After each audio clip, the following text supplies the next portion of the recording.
There is such deep anguish tonight for families of those aboard AirAsia Flight 8501. Debris and even bodies of some of the victims themselves retrieved from the Java Sea today left little doubt about the fate of the plane and the 162 people on board. A blue suitcase, an oxygen tank, what appears to be an undeployed emergency slide are some of the items officials have now confirmed came from the jet.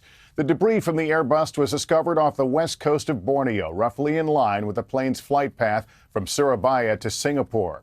With help from the United States standing by to help find and recover the jet's flight recorders, early indications suggest the flight met a sudden end as the crew tried to negotiate around violent thunderstorm cells in their path.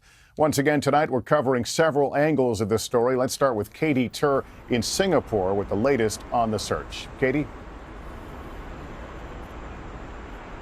Lester, it is now day 4 of this search and rescue. They're going to be looking for more wreckage, more debris, more bodies, potentially even survivors. It was a tough day yesterday. It's going to be a tough day again today. But a lot of relatives say they're not going to give up hope that somebody might be found alive. At Surabaya Airport, all-consuming grief. Indonesian officials confirming they found the wreckage of AirAsia Flight 8501, life vests and luggage floating alongside bodies, as well as a shadow that could be a large part of the fuselage. Some debris may have drifted as much as 60 miles from the aircraft's last known location. The news only made worse as relatives found out while watching local news, where bodies were shown without warning on live TV. AirAsia CEO Tony Fernandez called the discovery heartbreaking. It's a horrible, horrible experience, but we will try to do our best. That's our focus right now. Among the 162 passengers and crew on board, there were 17 children and 1 infant.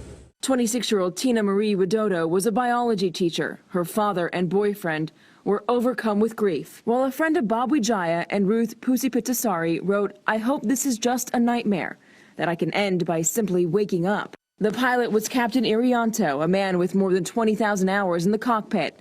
His daughter took to social media during the search, pleading with her dad to come home, writing, "Papa, come back. I still need you.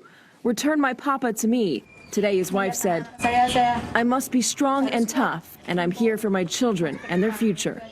Still, some weren't ready to give up hope. This woman saying, "From the bottom of my heart, I want them to still be alive."